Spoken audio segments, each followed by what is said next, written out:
여러분, 계명을 하시는 모든 분들은 반드시 이러한 공통점을 가지고 있습니다. 네, 이분들은 거의 모두 삶이 힘들어서 또 삶이 어려워서 자신의 기운을 변화시키기 위해 계명을 합니다. 그런데 여러분, 이분들에게 일정한 공통점이 있다는 것은 이것이 삶의 고통을 만드는 분명한 이유라는 그 말이 아닐까요? 여러분, 안녕하세요. 이정재입니다.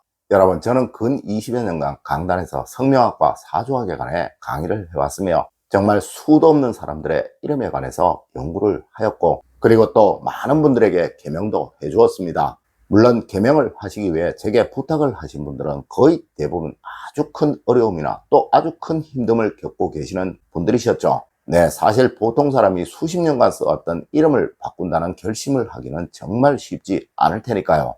맞습니다. 우선 친구들에게 모두 이름을 바꿨다고 말해야 할 것이며, 또 주민등록도 바꿔야 할 것이고, 또 그 외에 많은 서류들도 바꿔야 할 것이니까요. 그런데 여러분, 이렇게 힘든 삶과 고통스러운 삶을 지속적으로 살아가고 계시는 분들에게 일정한 공통점이 있었다는 것은 이 이름이라는 것이 한 사람의 후천운을 만든다는 확실한 증거가 아닐까요?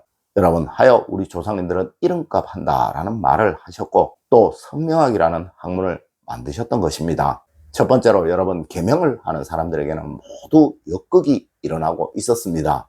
여러분, 실제로 삶이 너무나도 힘들어서 계명을 해야겠다고 하는 사람들에게는 무조건 이 역극이 생겨나고 있었습니다. 네, 이 역극은 우리 사주학에서 인생이 순리대로 되지 않고 계속적인 막힘 현상이 생기고 있는 것이라고 말을 하고 있는데요. 이를 쉽게 비유해드리면 도로의 차선이 갑자기 3개의 차선에서 1개의 차선으로 줄어드는 그 경우로 말할 수 있으며, 또 우리 몸의 혈관이 갑자기 좁아져서 피가 잘 순환되지 않는 경우로 설명을 드리면 될 듯 합니다. 자, 예를 한번 들어볼게요.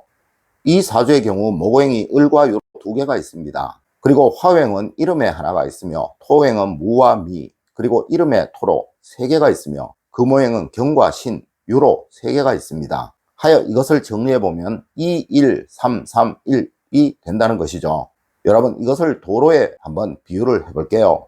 2차선에서 1차선으로, 3차선에서 3차선으로, 3차선에서 1차선으로 도로가 만들어져 있다면 과연 어느 부분에 병목 현상이 생기게 될까요? 네, 무조건 금오행에서 수행으로 가는 3차선에서 1차선으로 줄어드는 부분에 문제가 생겨날 수밖에 없다는 것입니다. 물론 우리 몸의 혈관이라도 이렇게 되어 있다면 수호행의 부분, 즉 일로 되어 있는 곳은 자칫 터질 수도 있겠죠. 네, 계명을 하는 사람은 무조건 이렇게 되어 있다는 것입니다. 자, 한번 더 보겠습니다. 이 사주의 경우 목오행이 갑과 을, 그리고 이름에 목이 있으니 3이며, 화오행은 병과 오가 있으니 2이며, 토오행은 진과 미, 술이 있으니 3이며, 금오행은 경이 있으니 1이고, 수오행은 이름에 하나가 있으니 1입니다. 네, 이것을 정리해보면 3, 3, 1, 1 이렇게 되어 있다는 것이죠. 자, 여러분, 3차선에서 4차선으로 다시 3차선으로 달리다가 1차선으로 갑자기 줄어들게 되면 이곳에는 어떤 현상이 생기게 될까요? 맞습니다. 금오행을 나타내는 부분에서는 차들이 막혀서 난리가 날 거예요. 물론 이것이 우리 몸의 혈관이라고 하여도 분명 이 부분에서는 혈관이 터지거나 또 피가 역류하는 현상이 생겨나게 될 것이라는 거죠. 네, 이분의 경우 이 금오행이 관성을 나타내기에 공부는 많이 하였으나 결혼도 못하고 또 직업도 불안정한 힘든 삶을 살아갈 수밖에 없게 되는 것입니다. 여러분, 이렇게 계명을 하는 사람, 삶이 너무나도 힘들고 어렵다고 말하는 사람들에게는 어김없이 이러한 현상들이 나타나고 있었다는 것입니다. 물론 앞서의 사주에서 목오행을 금오행의 이름으로 바꿔준다면 이분에게 역극의 현상은 사라지게 될 거예요. 네, 이것이 바로 이름을 정말 잘 지어야 하는 그 이유인 것입니다. 두 번째로 여러분, 계명을 하는 모든 사람들은 반드시 순환이 막히고 있었습니다. 여러분, 앞서 역극이 생기는 사람들은 인생에서 큰 힘듦과 고통을 겪고 있는 사람들이며, 이렇게 순환이 막히는 사람들은 상대적으로 조금 덜 고통스러운 상황을 겪고 있는 사람들입니다. 네, 이런 분들은 항상 부족하기는 하지만 상대적으로는 덜 고통스럽다는 것이죠. 자, 예를 한번 들어볼게요. 이분은 목오행이 갑과 이름에 하나 있으니 2개이고, 화오행이 정이 2개, 사가 있으니 3개이며, 토가 미와 진, 그리고 이름에 하나가 있으니 3개이며, 금오행이 경과 신이 있으니 2개입니다. 맞습니다. 수오행이 하나도 없는 거예요. 하여 항상 움직이기 싫어하고 게으르며 뭘 하든 사고가 생기고, 늘 남과 다른 생각을 하고 살아가는 사람이 될 수밖에 없는 것이죠. 여러분, 이 사주는 아직 결혼을 하지 못하고 있는 분입니다.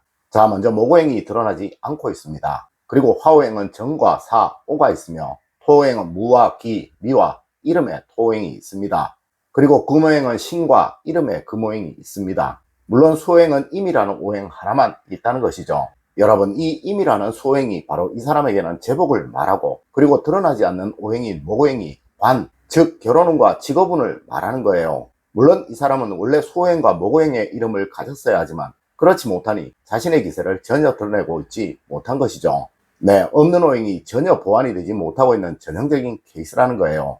여러분, 이렇게 계명을 하시는 분들은 다 자신의 기운과 성명이 균형을 맞추지 못하고 있더라는 것입니다. 여러분, 이렇게 남들과 다른 삶을 살아가고 있는 사람들에게는 오행이 고르게 순환이 되지 못하는 부족한 오행이 있는 경우가 반드시 생겨나고 있더라는 것입니다. 세 번째로, 여러분, 이름이 잘 만들어져야 하는 이유는 바로 이것 때문에 그러한 것입니다. 여러분, 제가 신생아의 이름을 지어주다 보면 그 부모의 사주를 반드시 보게 됩니다. 그런데 간혹 이 부모의 사주와 똑같은 사주를 가진 사람이 제게 자신의 삶이 너무 힘들다고 계명을 의뢰하는 경우를 간혹 보게 된다는 것이죠. 물론 제게 아기 이름을 부탁하시는 분들의 경우는 되게 잘 사시는 분들인 경우가 많아요. 그런데 여러분, 사주는 똑같으면서 왜 누구는 잘 살고 행복하게 사는데 또 누구는 힘들게 어렵게 사는 것일까요? 맞습니다. 이런 경우를 보면 어김없이 두 사람의 이름의 구성이 달라요. 네, 전자의분의 경우는 무조건 최소한 앞서 두 가지의 경우는 피해갈 수 있도록 이름이 지어져 있고, 후자의분의 경우는 무조건 앞서 두 가지 중에서 하나는 해당이 되더라는 것이죠. 물론 여러분의 경우도 그러할 거예요. 지금껏 정말 힘든 삶을 살아오신 분들, 그리고 아주 고통스러운 삶을 살아오신 분들의 경우는 자신의 사주와 이름을 앞서 제가 했던 것처럼 한번 적어보세요. 네, 분명 이 둘 중 하나는 해당이 될 것입니다. 여러분, 제가 정말 많은 분들, 최소한 몇만 명의 사주와 이름은 풀이를 해보았습니다. 네, 계명 역시 정말 수도 없이 해드리고 있으며 너무 밀려서 정말 지칠 지경이라는 것이죠. 여러분, 그런데 이분들이 어느 분 할 것 없이 앞서 두 가지 중에서 하나는 무조건 해당이 된다는 것은 여러분의 후손들의 이름을 지으면서 무조건 앞서 두 가지의 경우는 피해서 이름을 지으셔야 한다는 그 이야기겠죠. 여러분, 꼭 명심하세요. 순리를 거스르고 나서 좋은 결과가 만들어지는 경우가 절대로 없듯이 이 이름 역시 순리에 맞게 지어줘야 한다는 것을 말입니다. 여러분, 오늘은 일본식 이름 짓는 법에 밀려 점차 사라져가고 있는 우리 전통의 성명학에 관해, 그리고 또 후손들에게 제대로 된 이름을 지어주기 위한 수단에 관해 알려드렸습니다. 오늘 제가 알려드린 이야기 여러분들 꼭 명심하시길 부탁드리며 오늘의 이야기를 마치도록 하겠습니다. 늘 올바른 학문과 올바른 지식을 여러분들께 전하도록 노력하겠습니다. 여러분, 긴 시간 감사드립니다. 감사합니다.